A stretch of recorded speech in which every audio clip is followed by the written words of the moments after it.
the sangha is invited to return to our breathing so that our collective energy of mindfulness will bring us together as an organism, going as a river with no more separation.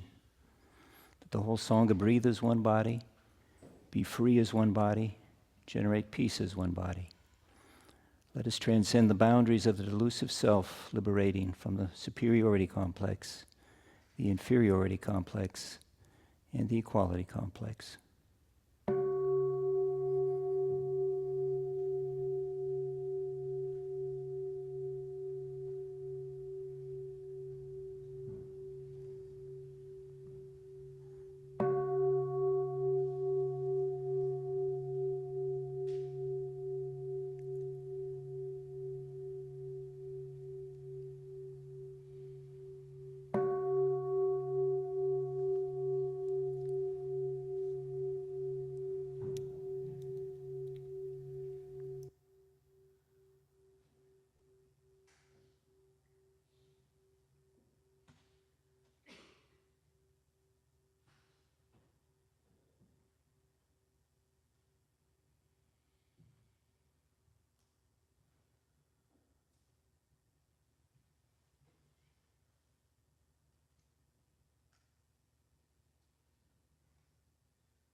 So welcome everyone. Thank you for joining us. Those who came from the outside, this is Sunday Sangha at 10 a.m. But also 40 plus members and non-members. We've been on retreat since Thursday late afternoon, and I will say more about that in a few minutes, but just to know that the talk today is a little different than usually, but hopefully it'll still be on target for everyone. So just so everybody online knows, we have a full hall tonight. I don't know, 70 or 80, today, 70 or 80 people. And how many people do we have online, Brian? We have 73 people online. 73 people online, so there it is. So let me begin, as we always do, with announcements. Our 4-week class, Introduction to Mindfulness and Meditation, begins October 30th, which is this Wednesday. It's a great class for those new to mindfulness and meditation, or for those who are not new but could use a nice refresher. So it's a wonderful introductory course. And it's an in-person course here at the center here. We're going to have a selfless service work meditation morning this coming Saturday, November 2nd. We take care of the place ourselves, so members, non-members, it's a wonderful way to take care and contribute, but also a way to get to know people outside of the formal structures of meditation. Please come. That's next Saturday. There'll be a movie night on November 8th called Cave in the Snow. It's a documentary about an English nun, Tenzin Palmo, who spent 12 years alone in a cave in Himalayas, but her life has continued since then, and she's a wonderful teacher and many influence. So this is a documentary about her. Everyone's invited. There'll be a day of mindfulness on Saturday, November 9th, which would be 2 weeks. It's going to be led by Fred. Again, full day of mindfulness, wonderful opportunity to kind of have a little one-day retreat, step back from your life, spend the day nourishing yourself.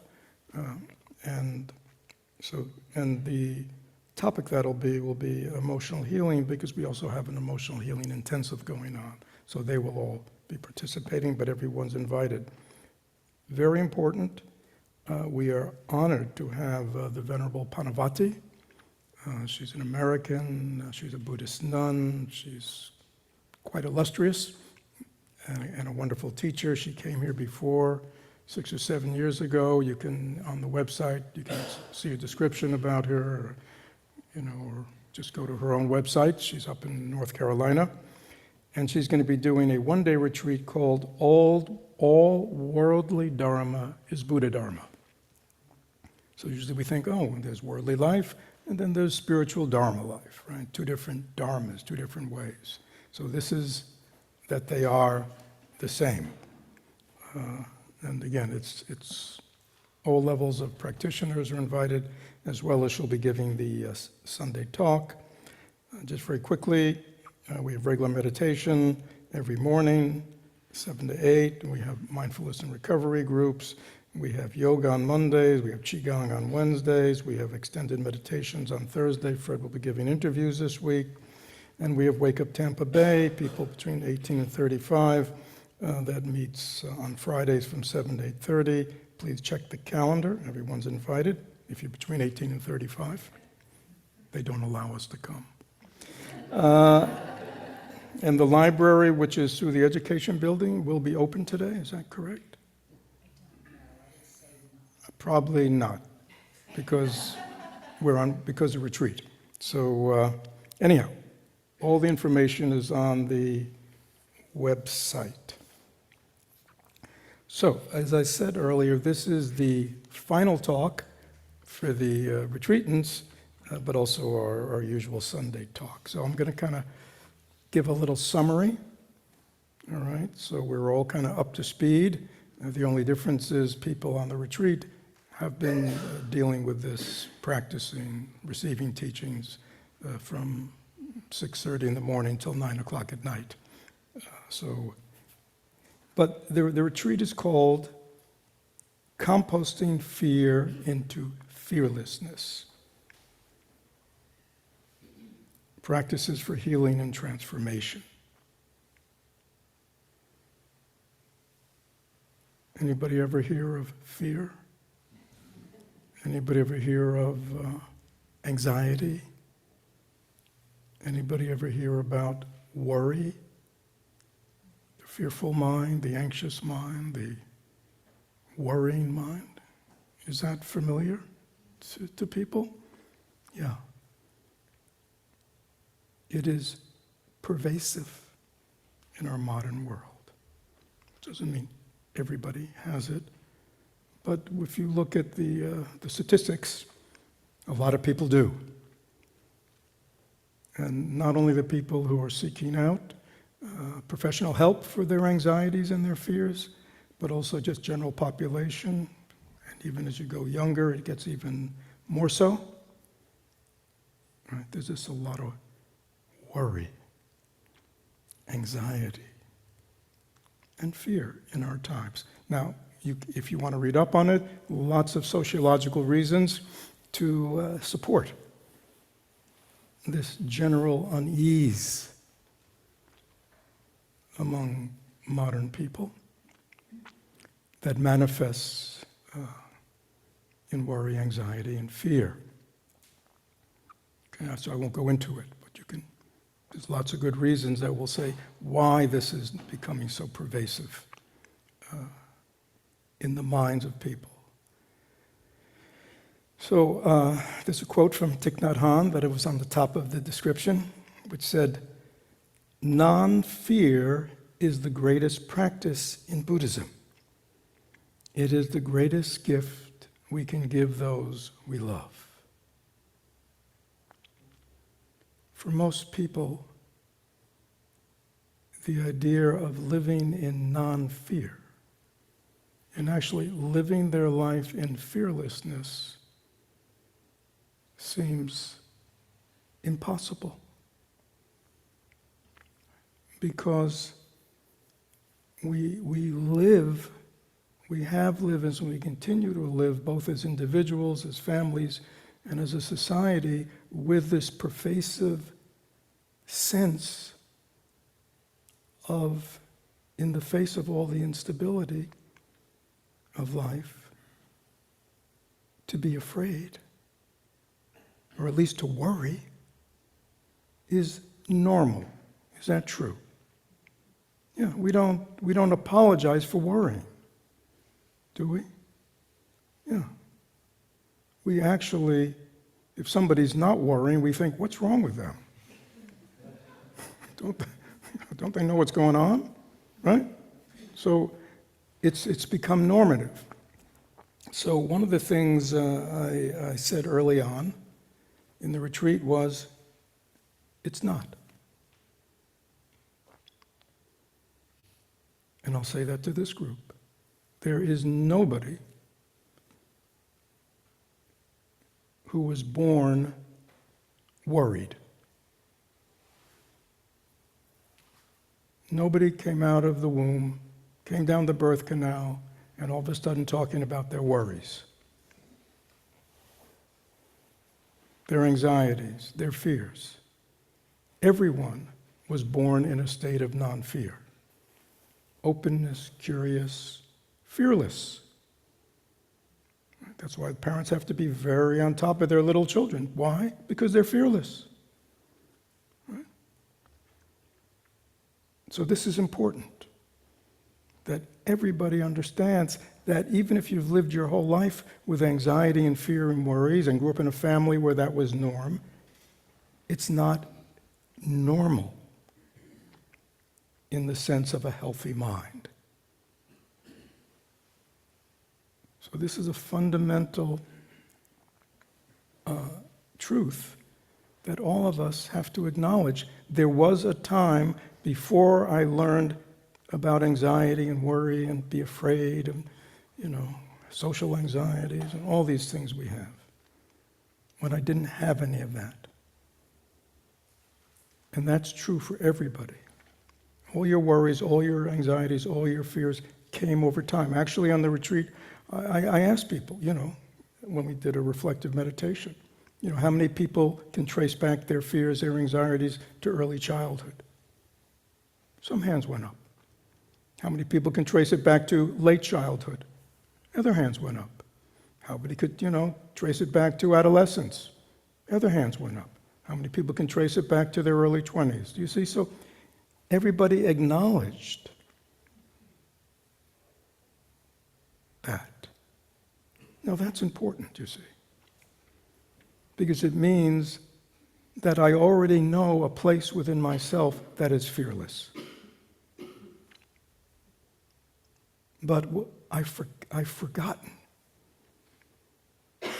It's like the Buddha teaching. The Buddha at his enlightenment said, everybody's whole and complete just as they are. We don't know that because we've forgotten truly who we are. So that's one point. Okay.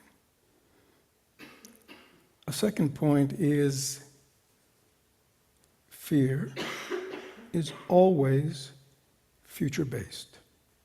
We're always afraid, fearful, anxious about something that's going to happen in the future.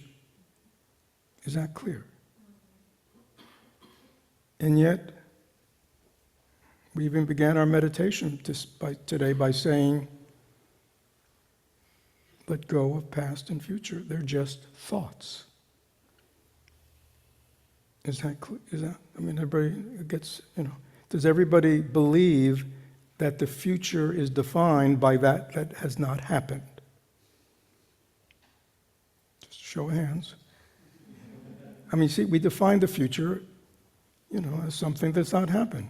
We define the past as something that's already happened. So intellectually, we know that. Right? So the only way we can even imagine a future is by what? Thinking about it. Right? And another word is we imagine a future. Right? Everybody with me? So we imagine, I'm going on vacation and I imagine I'm going to go do something and I imagine what it's going to be, right? We imagine, right? The perniciousness about anxiety and fears and worries is they cause us suffering.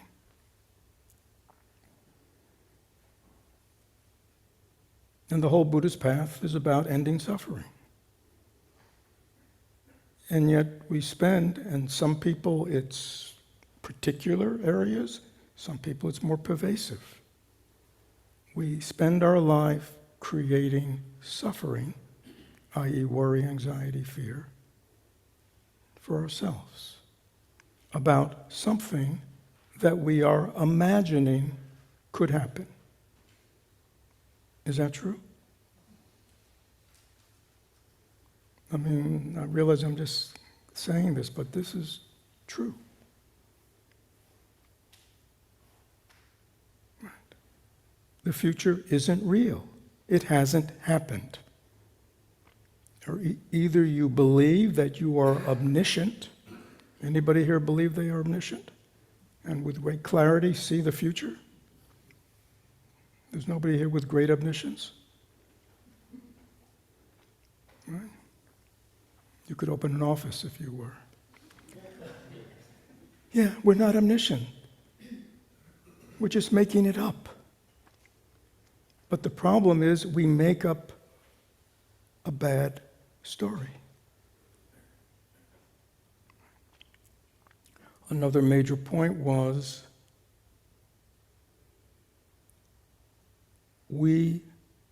nothing can make us worry or be afraid or be anxious. Because worry, anxiety, and fear arise where? Where do they arrive? Where do they arise? In our mind. There can be 1,000,001 external triggers, that we worry about and we get scared about. And is that clear? Those are triggers.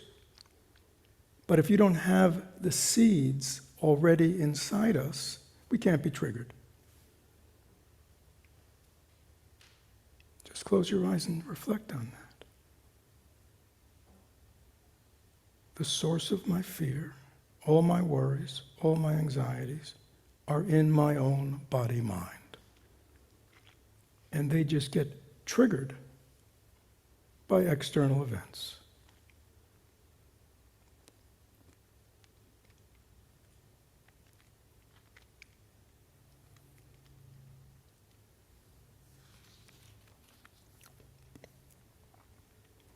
I don't ask you to accept that as truth.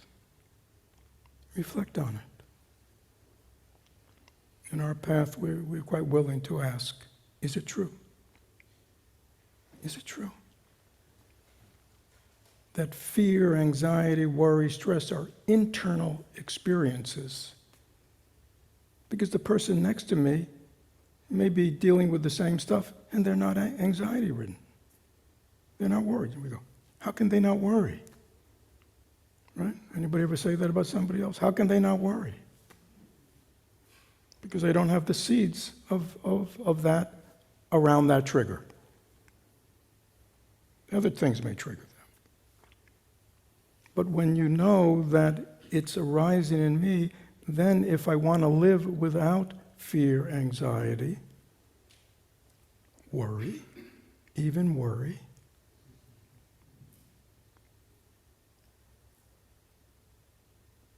the answer is in transforming my own mind. Because that's where the seeds of all these things lie. Now, another crazy statement I made was fear is the path to fearlessness. People didn't like that one. Because for those of us who spend a lot of time in fear, in anxiety, in worry, you see, it's aversive. It doesn't feel good to us, right? What happens in the body when we're afraid, we constrict, all kinds of things. It's unpleasant, right? Fear is not a pleasant sensation. Worry they're not pleasant. So what do? We deny, we wall off, we distract, we use drugs, we, go shop. We consume, we do all kinds of, and these days with our devices, we can keep ourselves preoccupied all the time, so we never have to stop and feel what it's like to live with anxiety and worry. Or the unease that's within me. And that's why many people in our culture find, doing what we did today, sitting down and spending 25 minutes just sitting in silence, very difficult. So many of us might have found this difficult today. Because when the music stops, right, we often touch this kind of unease within us. We're not comfortable in our own skin, right? So there's I want to get up. Or I want to create a story. I want to create a story. Anything but feel the presence of what it's like to be me. But if we don't take fear as our path of transformation, we will never change. So fear is the path. Okay? Now we need tools. Tool number 1, mindfulness. To learn to develop the capacity to be present to what is, in this case, my fear, my anxieties. Yeah. Even if it's uncomfortable, I'm developing the ability to be aware of it, to touch it, to name it. I'm aware that fear has arisen. I'm aware that a lot of worry going on, and I'm aware.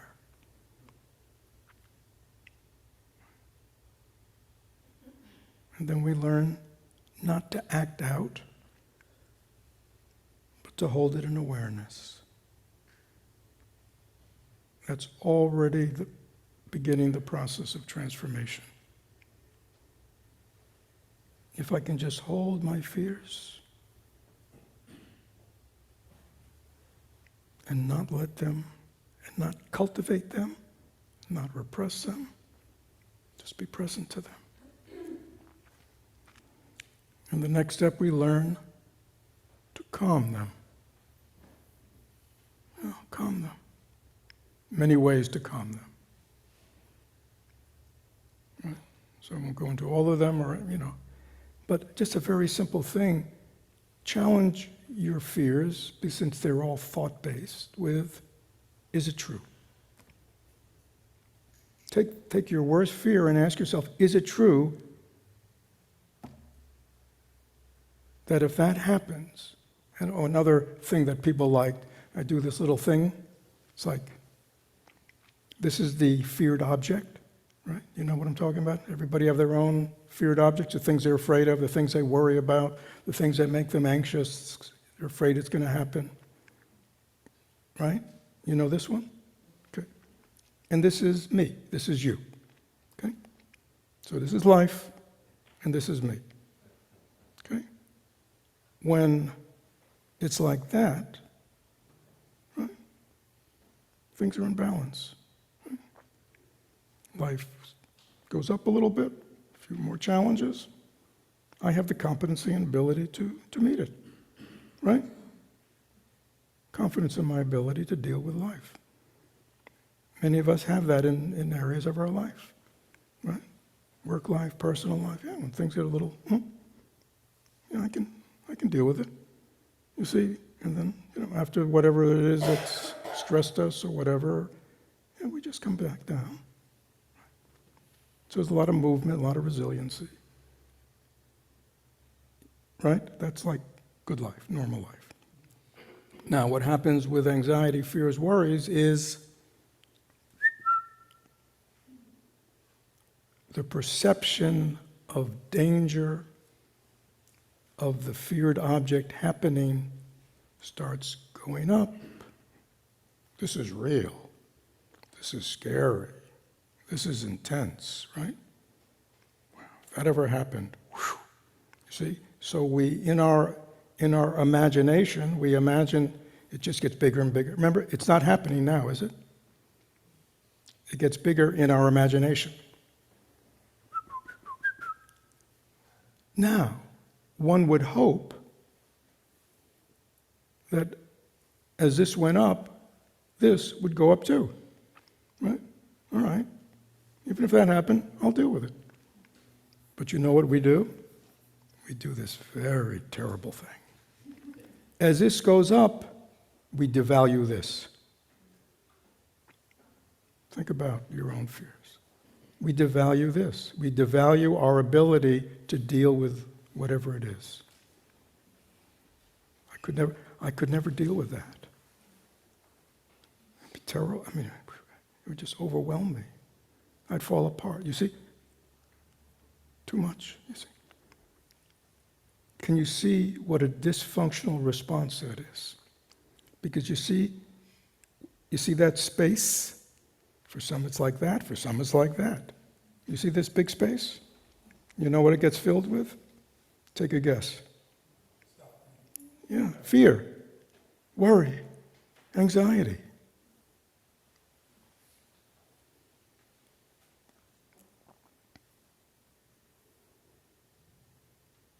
Very important.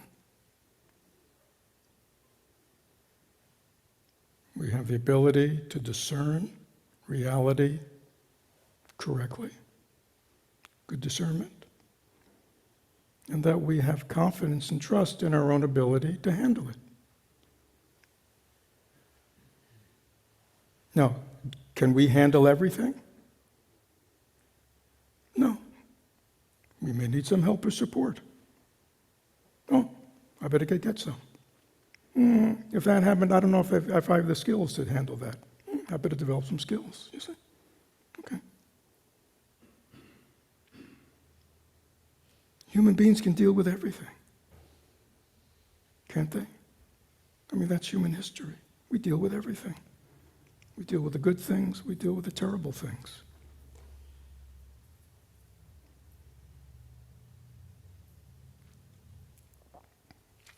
So, learning to be mindful, learning to be able to hold afflictive emotions like fear, anger, fear, and, well, they're all the same. In mindfulness, learning to calm, stabilize, have skills, ask, is it true? Am I absolutely sure that if this happens, is this going to happen? Are you absolutely sure? Close your eyes, pick your favorite fear, and ask yourself, am I absolutely sure, 100%, that this is going to happen? And the second question, and if it happens, am I absolutely convinced that I don't have the ability to deal with it? Please close your eyes and ask yourself that. Pick your favorite one. Is it true? Now, there may be some of us who say, well, I don't really have a lot of anxieties or fears in my life, right? Well, it may be because you've transformed, or it could be you very carefully have constructed a life where you just keep lots of unwanted things out, right? See, because in the face of all this unpredictability, we human beings want what? Predictability. We want to feel safe, right? We want things to be permanent. So often we just construct a very little world in which we feel in control, right?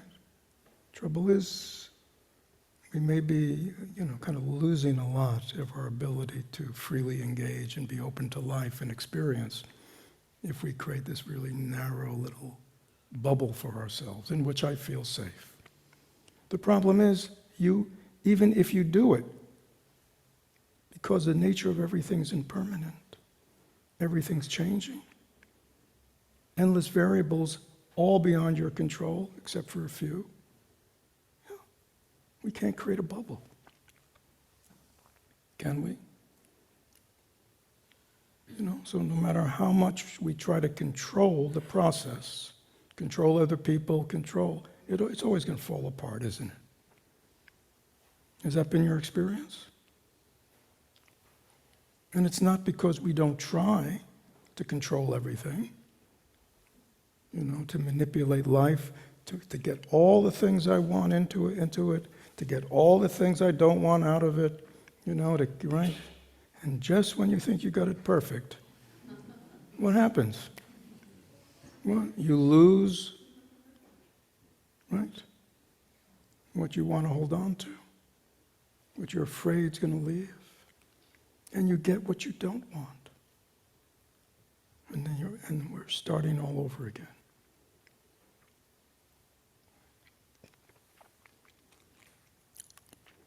So, we looked at fear, we looked at causation, and it became clear to people. Yeah, when they look at their family of origin, they look at the things that have happened to them in their life from early childhood on, they can see clearly the roots of their fear, the causes of their fear. Right?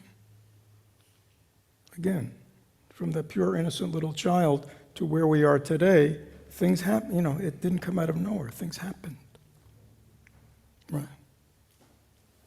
And so it's just good to see that so we know, oh, I'm not crazy.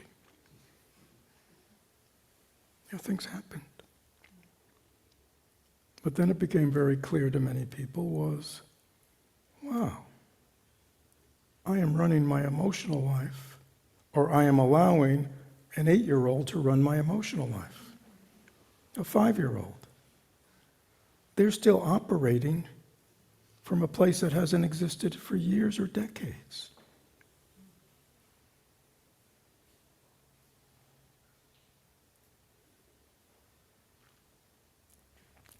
So I just wanted to give you a little flavor of what we've been up to. A lot of meditation, talks, interactions with people. But what I want to do is I invited 3 participants, I don't know what they're going to say, to come up and share their experience of retreat with us all. So Joan, Monica, and Patrick. Can I have come sit up here on the stage? Just sit, you can just sit. And I know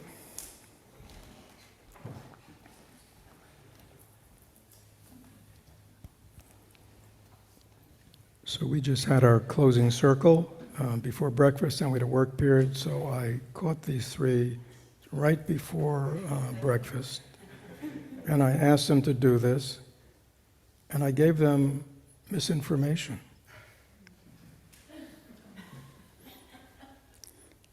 I said, could you just talk for 5 minutes about your retreat experience? But then I changed my mind. Yes. Notice the fear and anxiety. I thought, just to keep it somewhat similar, that I would sort of interview you, so you're still going to talk about it, but I'd sort of in an interview format, so everybody's sort of on the same page. So let's start with Monica. Monica lives in Reddick, which is like 30 minutes south of Gainesville. 30 minutes south of Gainesville, and she's a teacher. Public school 4th grade teacher. And you've been a teacher for how long? Oh, many years. Oh, I'm sorry. Oh, I should talk through this. All right. Oh, right, I'm already mic'd up. Okay. So, Monica lives in Reddick, 30 minutes south of Gainesville, and she's been a teacher for 30 years of 4th grade. Many years. Many years of 4th grade, and I know she's married and has Children, Married, children, children, the whole thing. lives on a farm. Lives on a farm, okay. I didn't know all that. So, and you have been a member of our community not too long. I just recently You joined, recently but joined? I've been listening to all of the YouTube Oh, okay, things, for a and while. on Sundays, Okay, for a while. yes. And is this your first retreat with us? No, second. Second retreat? Your first retreat was? In the summer when Angie did a loving kindness Oh, retreat. okay, good. So, Monica, what did you learn about yourself, about fear, anxiety, worry, and about yourself over these days? So I didn't think I had a whole lot of fear. I just wanted to experience retreat again because the first time I didn't really know what it was about so much. I wasn't prepared for like the noble silence. I didn't understand that that was like for a long time. I thought maybe it was like for an hour. And So let me just butt in. So we practice silence. So these are silent retreats. Okay? Very unusual in these days. Okay? People surrender their devices. No reading. Serious stuff. Okay. Thank you, Monica. so that was I wasn't quite prepared for that, but the topic was very kind of easy, loving kindness, because I live on a farm with just my daughter and my husband. We have horses and pigs and dogs, cats, and chickens. When I said I'm going away for 3 days, that did not go over well. However, a couple weeks after I came back from the loving kindness retreat, they said, anytime you want to go on a retreat, please, please go. So the first one was kind of easy. I, became a lot more loving person, I think. I wanted to take another one, and especially one with Fred was recommended for me to take. And so it didn't really matter the topic, but I did this one. And wow, it was a different experience because I knew what I was getting into. I don't think I was quite doing the noble silence the way I was supposed to the first time. But since I knew what was expected, it was a very revelatory experience for me. The main thing is that I didn't think that I had any fears, big fears, the way up here, but I was a lot of suffering from the little fears, the anxieties and so forth. What I can say about retreats is that in regular life, you don't have time. Like I read everything about Buddhism, I felt like I know the history and blah, blah, blah, but I'm still like suffering. I didn't know the path, like what to do with it. And in your busy life that starts at 3 in the morning and ends at 10 at night, it's very hard to get it in. And so the retreat is a time that you are forced to and really get a chance to look deeply into your fears, your feelings and so forth. And so some of the insights I got was just that with the silence, your senses are way more aware, of what you're seeing and what you're hearing. And so, for example, when I was sitting on the great cloud and I saw the bamboo, and there's one bamboo that's going like that way, everything else is straight, and that caused me a lot of anxiety. I could feel it going up, and so when I examined that feeling, it was this fear of imperfection. I saw that as imperfect, and I really wanted to go over there and see if I could straighten it out.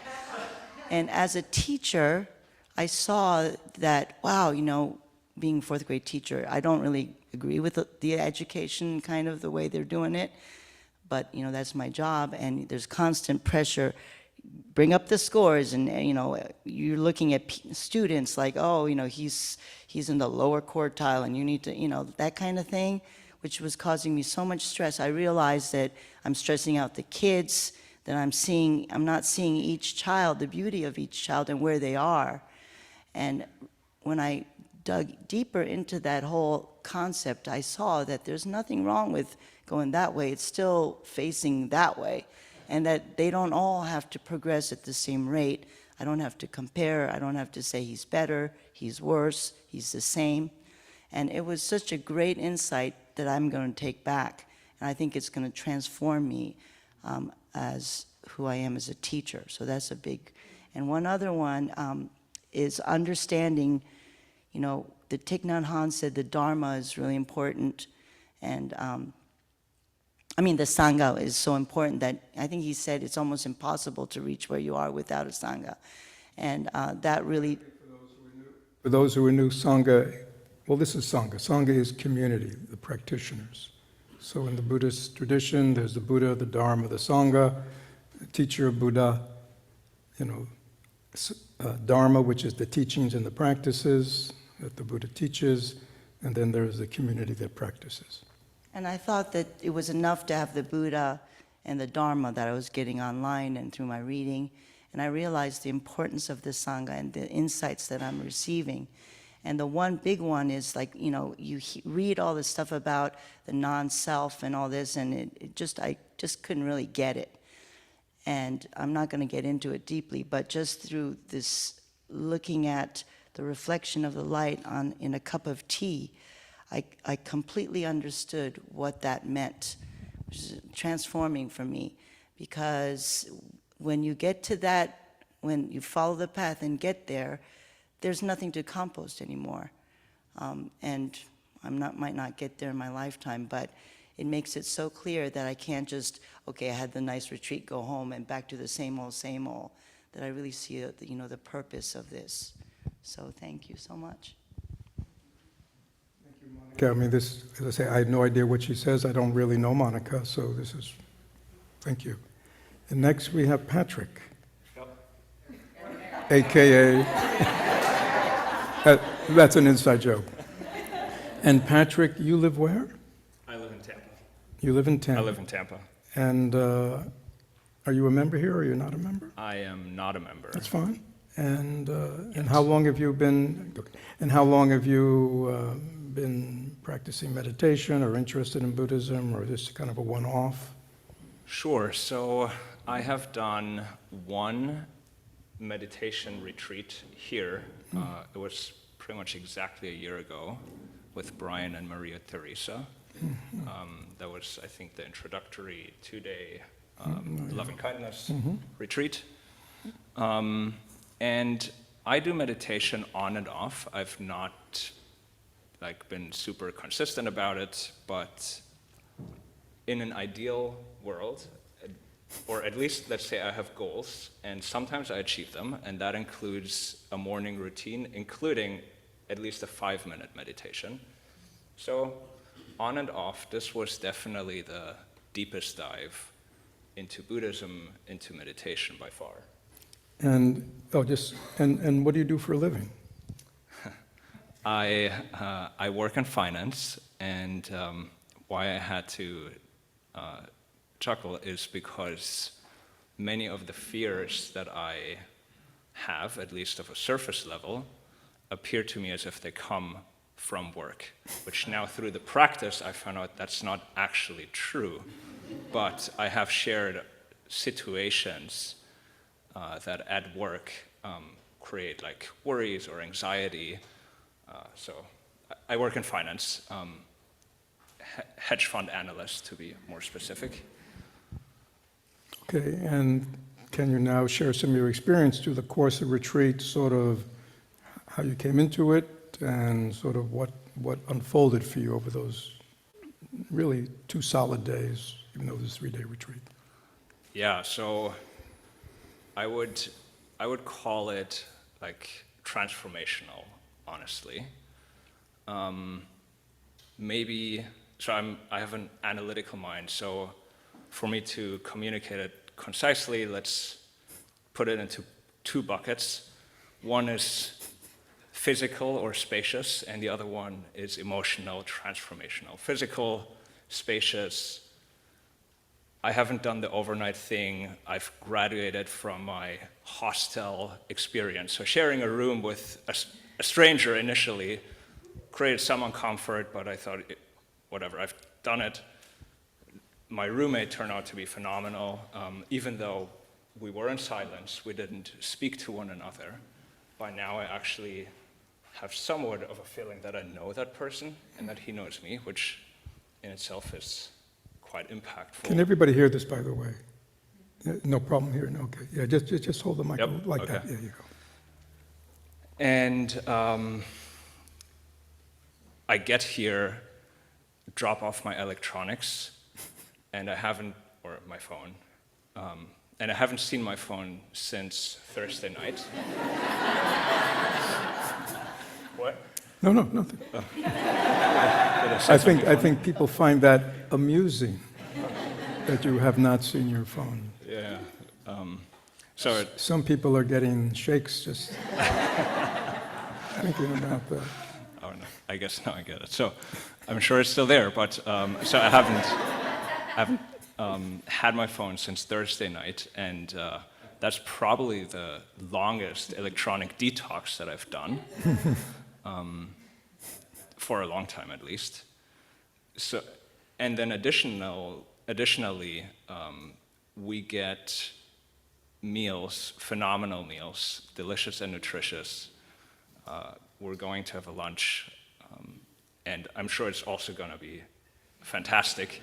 We've had that for the past 3 days, which takes a lot of the worry of a day-to-day routine out of it. And I really get this possibility to immerse here for those 3 days. So now that's like the spatial setup. And then emotional or transformational, so English isn't my first language, but my second. Grew up in Germany, and I would maybe compare it to, let's say, the analogy is of taking English classes, where I just like learn and there's a teacher, and then 45 minutes are over and we go to math and everybody kind of forgets about it, versus now having lived in this country in the US for 5 years, really immersing and thereby improving my English.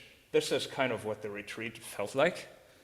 Just clarification, I think you said that, did he say, right? I mean, English, German is your native language. Right. English your second language. Yes. Yes, you said English was your first language.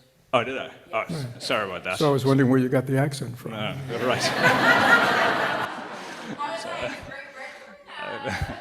No, so, yeah, thanks for the clarification. English is my second language, and initially only learned in high school. So anyway, that's the analogy of truly immersing here in this environment that is set up for us to succeed, or at least to start a process of transformation. And the initial meditation for me wasn't successful, to be honest. So we were asked to imagine a situation that creates worries or anxiety or fear in us. And I thought of a situation, obviously an imaginary situation in the future, and I got sidetracked and had imaginary conflicts and conversations in my head and arguments, and basically didn't hear anything that we were guided to do or think of right after that. So that was first meditation. But then through the teachings, and we learned to, one, look at fear as being imaginary, being made up in our mind. It doesn't exist in the present right now. That was a big one.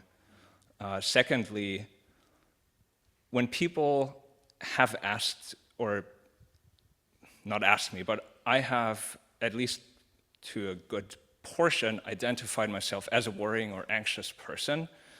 And in fact, some people would call me a worrying person or a person who worries a lot.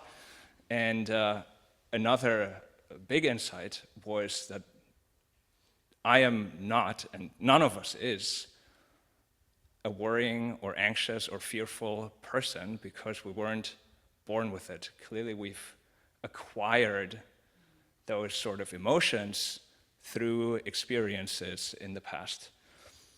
So then, taking a step back and tackling my fears, and to what Fred just mentioned, the fear is a gap between the perceived challenge or perceived situation and our own confidence and our capabilities to handle those. to then take a step back and really analyze, assess what is that situation. One, is it true? Is it actually true? And the answer mostly is no. It's going to happen in the future, or it can happen. That's not the only way the situation might play out. It might be one of many scenarios, one. And then secondly, to then take that situation and dive deeper. So that's what I see, and that's what I'm afraid of. Is that really why I'm anxious, or is there more behind it? And then digging deeper and deeper, and I am pretty happy with my success over the past 2-3 days to dig deep enough to know where my fears and worries come from, and then step out, and that's going to be a process through meditation and mindfulness practice. And I'd like to do this going forward, to have a routine of mindfulness, of meditation, including Qigong. I thought that was phenomenal. David did a couple of Qigong sessions with us. I'd like to include that, and therefore, step out of that and call out my own fears and truly question them, whether they're appropriate or not, whether I need to have them or not. So, yeah, transformational. Thank you. Very impressive for a non-member.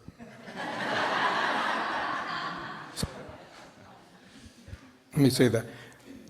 Very impressive for a non-member. Thank you.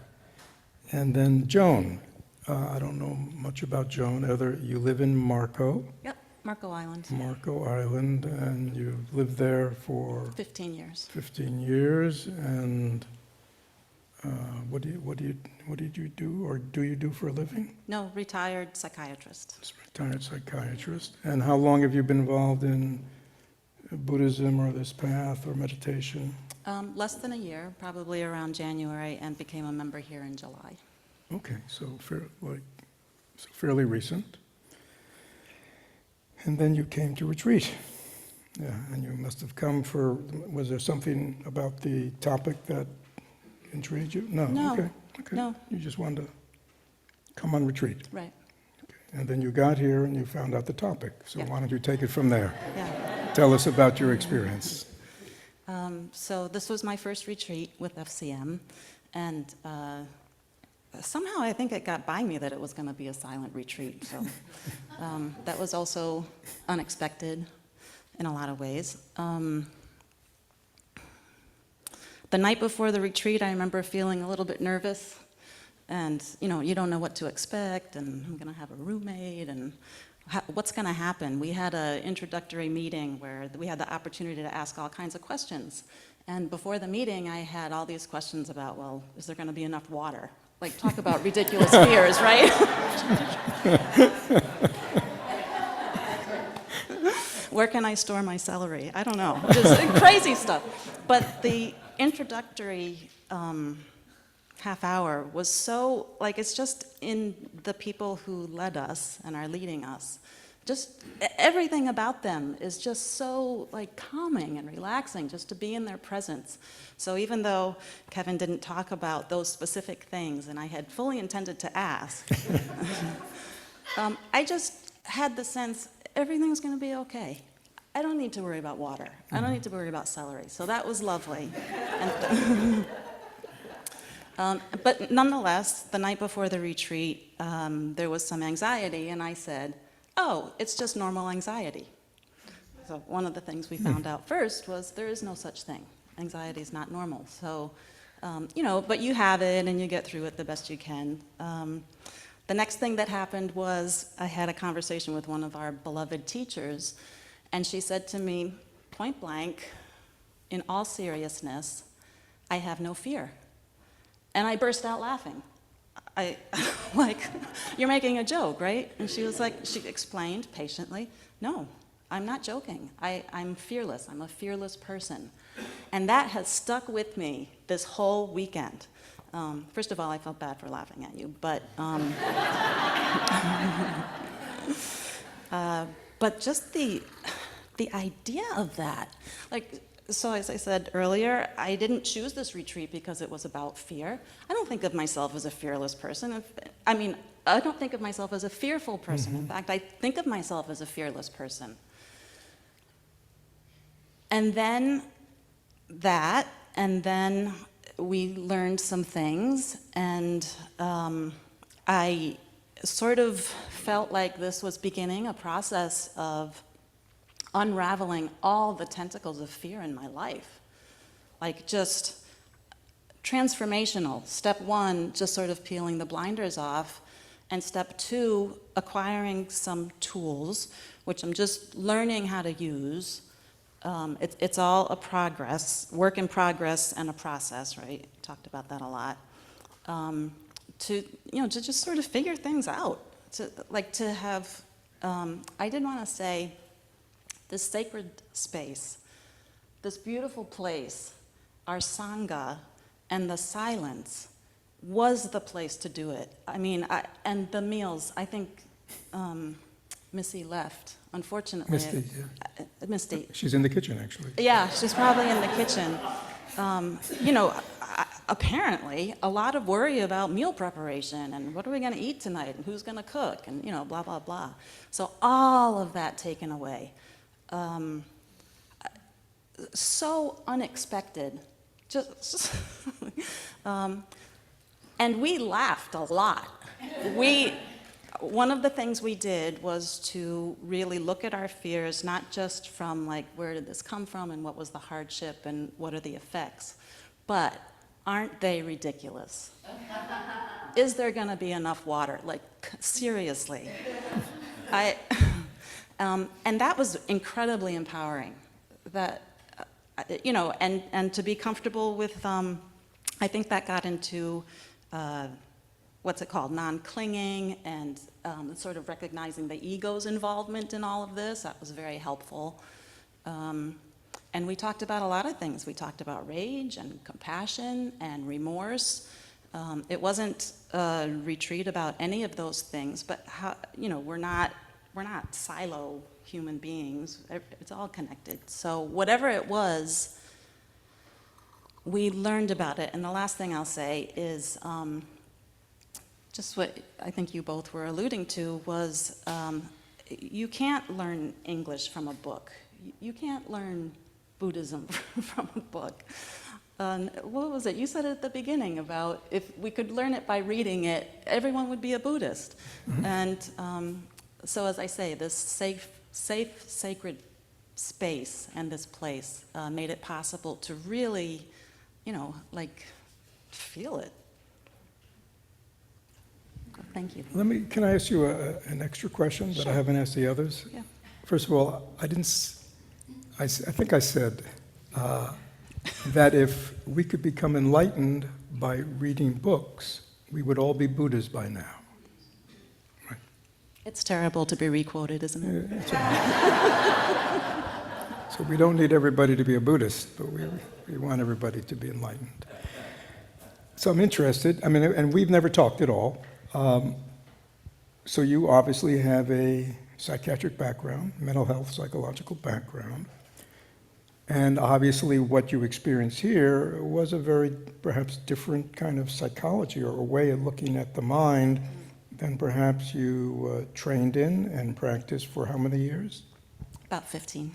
Well, yeah. So can you say something about that? Sure.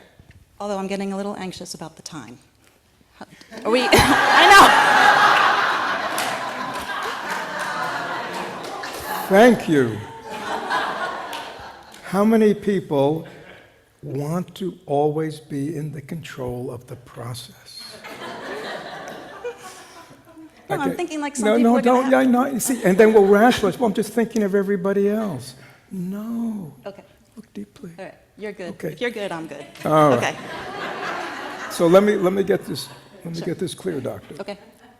Up here, I'm in charge. Okay. Deal. Anyhow, I'm interested in just your just off the cuff Sure. kind of differentiation. No, I'm happy to talk about it because Yeah. I've thought about it a lot. So I retired in 2003, so it's been some time. And I'll just say it, I'm not making a joke. I wasn't a very good psychiatrist. I really wasn't. And learning about Buddhism and this path of compassion and love and kindness, I think what I say to people is, these aren't just people. So I was raised Catholic, and I loved the Catholic Church for a time. And I don't mean to draw that specific comparison, but there's a lot of people who talk about love and compassion and kindness, but these are people who really do it. Like, we're not just talking about it, we're really doing it. And I've come to that, and that is a huge attraction for me to all of this. And I think the reason is because when I was young and going to medical school and becoming a psychiatrist, first of all, I think I became a psychiatrist to figure out my crazy family and to help me. I don't think that's an uncommon story. Mm-hmm. And then because of these unrecognized fears that of whatever origin, and unmetabolized fears, just kind of, you're a little kid, you do the best you can, you get through, you get by. Oh, I'm good at school. Oh, great. I can really, they like me in school, type stuff. I became kind of like a pseudo-psychiatrist, like I knew what to say, because that's what we studied. I knew all the theories. I could help my patients see, oh, this is a reaction to that. Okay, great. That'll be $200. But I couldn't help my patients, and this is a big remorse. Yeah. I couldn't help my patients because I didn't have it myself. So that's what I'll say. Anyhow, thank you. Thank you all three. So stay up here. Questions? If you have a question here in the hall, just put your hands like that and somebody will bring you the microphone. Online, just chat them in. Brian's there. Yeah, any questions for the three of them, or me? I guess I'm part of the panel too. Yeah, so, questions. About the subject matter, about retreat, about fear.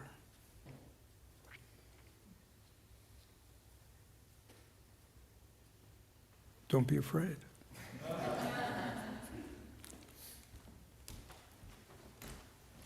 Is that Nick? Thank you.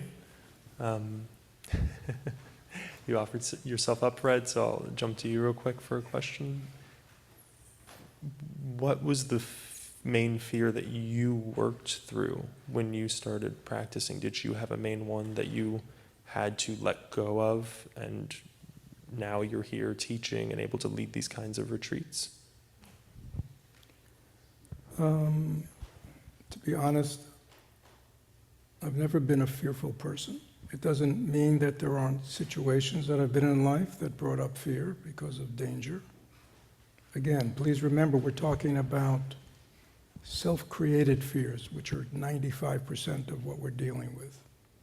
And yet there are real, situations in life, in reality, that have the potential for danger, that our fear mechanism, flight or fight and all that stuff, it's good that it's here, right?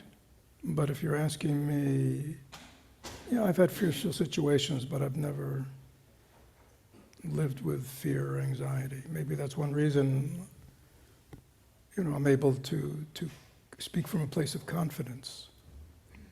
And, and having met people who've lived with fear and have transformed that and have come into a place of genuine, it's not perfection. But I think it's important to recognize, it's like as if you've been unhealthy all your life, certain kind of lifestyle, certain kind of diet, certain kind of this, what I mean, mind state, right? And your body's not well, but everybody else is doing the same thing. And then one day you meet somebody who's actually healthy, physically healthy. Right? They don't have diseases, they don't get sick a lot, you know what I mean? They have good energy, you know what I mean? And you realize, oh, there is another way. And so that's what this is about, you know, just to say, there is another way. We don't have to live the way we've lived. Okay, thank you. Other questions? Online, there's one question from Paul. Paul asks, for Fred, could you talk about how to live our day-to-day life as if we're on retreat? Well, this is a good segue because 40 plus people have been on retreat. And in our closing circle, the instructions was not to, you know, talk about your experiences, not to express gratitude, which is all the things that usually people feel at the end of the retreat. What I said, the most important thing you can do is take an inventory of the most important things you've learned about life, the most important things you've learned about anxiety, fear, right? Worry.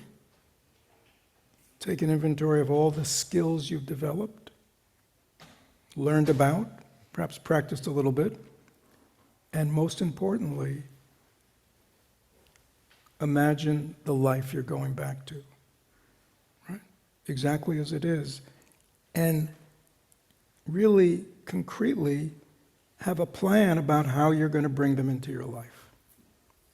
Yeah, that's a great question because many people, and maybe some people here or online, they go to retreats, right? There are all kinds of retreats these days, aren't there? And while you're on retreat, what happens? You feel great, right? You feel great. And then you go home, and within 3 days, you're right back to where you were. Now, why is that? Because our conditioned mind, our historical mind, it's the same way for people who came to retreat who have been chronic worriers or always have lots of anxieties and fears. Those things aren't going away, right? But they are the path of transformation, remember? Fear is the path to fearlessness. So, going forward, hopefully people are now aware. When worry, anxiety, fear arises in their body-mind, we also spend a lot of time because fear has physical sensations, sometimes, you know, the constriction, tightness. So we become aware when worry, anxiety, fear has arisen. We label it, which means I just identify what's going on. I then hold it. I'm aware that fear has arisen in me. I'm aware that I'm worrying about something. Catch it early. Oftentimes we don't catch it until after it's, after the hurricane has gone through us. And we've been anxious or worried or scared for hours or days. It's like, oh, wow, gotta get back. Yeah, get it early on. Take care of it. Calm it. Ask yourself, is it true? Remember, fears and anxieties and worries are what? Imaginary. We imagine worst case scenarios for ourselves and other people, right? We just make it up. To ask yourself, am I absolutely sure that this is going to happen? Now let's say you answer that yes. I think 90% of the time you won't be able to answer, but let's say you answer yes. Okay, do I have the resources to deal with it? Right? Very practical, right? Okay, yeah. Hurricane's coming, Category 4, right? If I'm going to stay, I need to what? Prepare for it. Right? I'm not alone. So, And then to have resiliency. which means if I blow it, if I make a wrong choice, yeah, I can learn, I can deal with it. I actually used the example this morning, you know, how we prepared here for category 4, everything good building.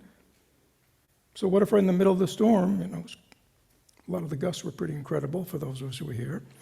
You know, what if what if I was wrong and the roof blew off? Well, I'd do something, right? I mean, that's all, I do something. I don't know what I'll do. I'll do something. Oh, I can relax.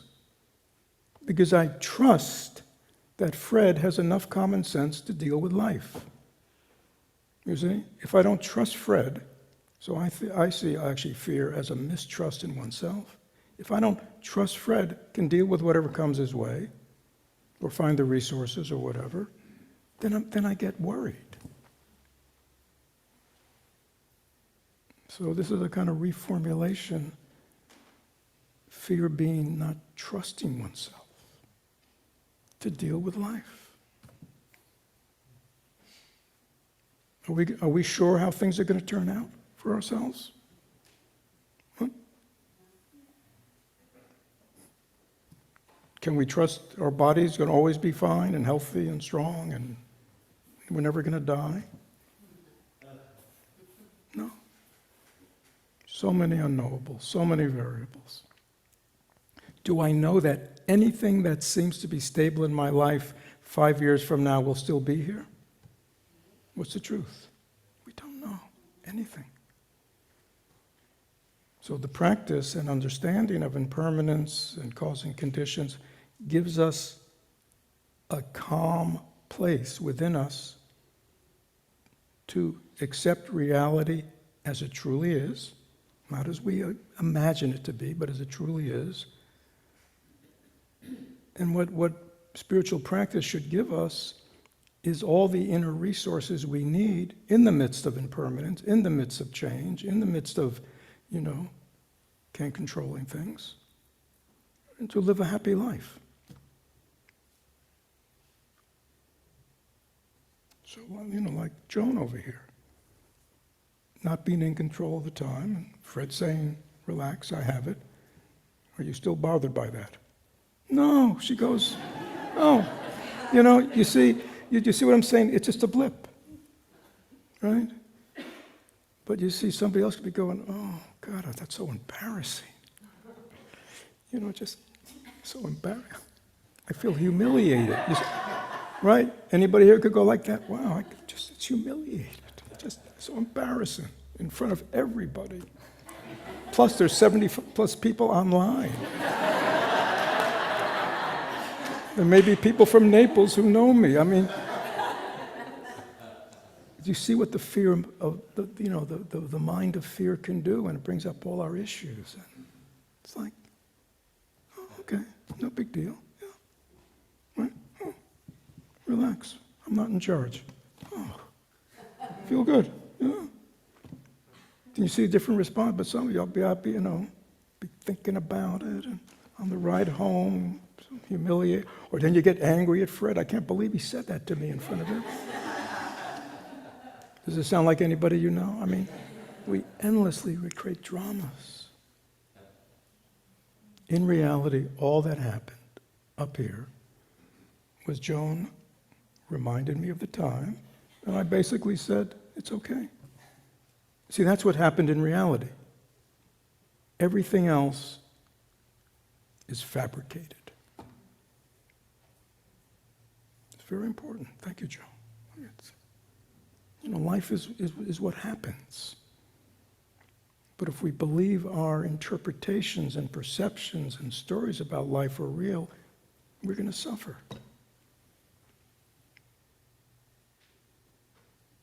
So, the teachings are to help liberate us from suffering.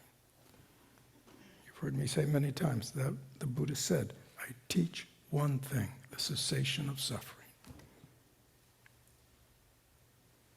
It's hard for us to believe, right? So let me ask Joan, since I put her up here. Joan, in all your years of studying psychiatry, did anybody ever tell you that all human suffering, self-created suffering, can cease? That would be the collapse of the medical industrial complex.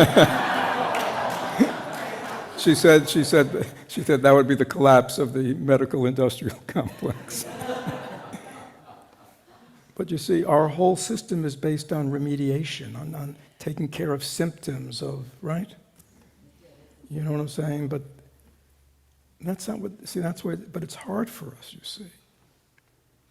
Because we accept such a high degree of personal suffering, such as living with anxiety, living with worry, living with all these unrealistic fears, and we think they're normal. We even talk about them with each other. Right?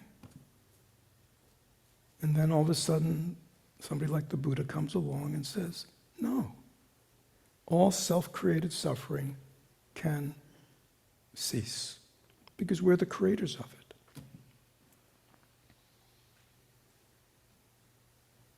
Anyhow, there's a lot of dharma in that. Thank you, panel.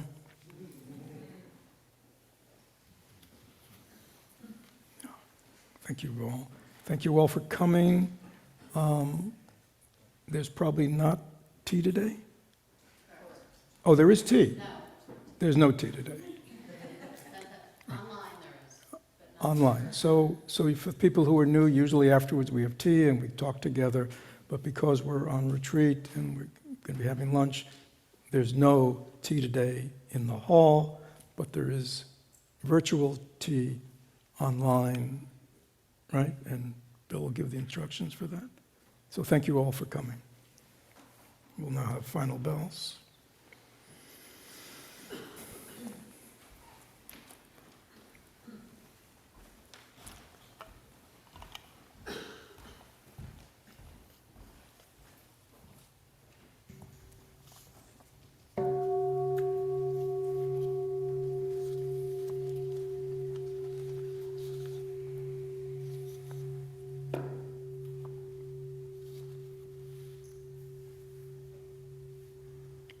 So thank you, Fred, and thank you, panel. It was a great discussion and sharing. Thank you very much. Yes, so no tea here online. Just stay online, and there'll be a host who will set you up. And lastly, there is dana, which is a Pali word for generosity. To that end, there is a monk's bowl in the rear of the hall. In the foyer, there is a QR code. And online, there'll be a link posted. And all monies go towards the upkeep of these beautiful facilities and the grounds. And even though, for instance, there's not tea today, you can go out and walk through the gardens. It's quite beautiful. So all of it goes to that. So any donations and generosity are appreciated. And at the sound of the first bell, please stretch your legs as we prepare to stand.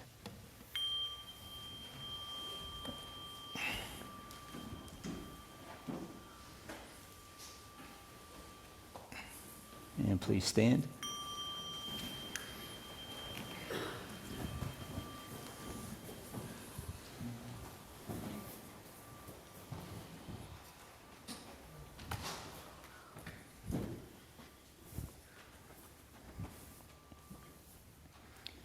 And first we bow to the Buddha in acknowledgement of our own awakened nature.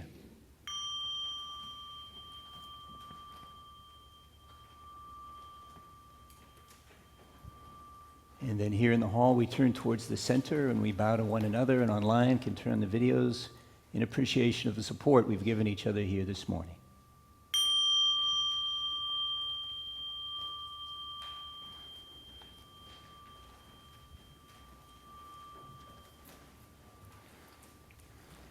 And then finally, we share the merit. May any benefit generated by our practice together this morning be shared equally with all whom we encounter, whether near or far away. And may its effects ripple continuously and aid in the healing and transformation of our world.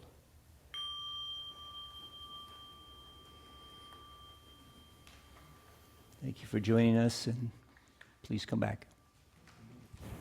And for those of you who've been on retreat, so this is the end of Noble Silence.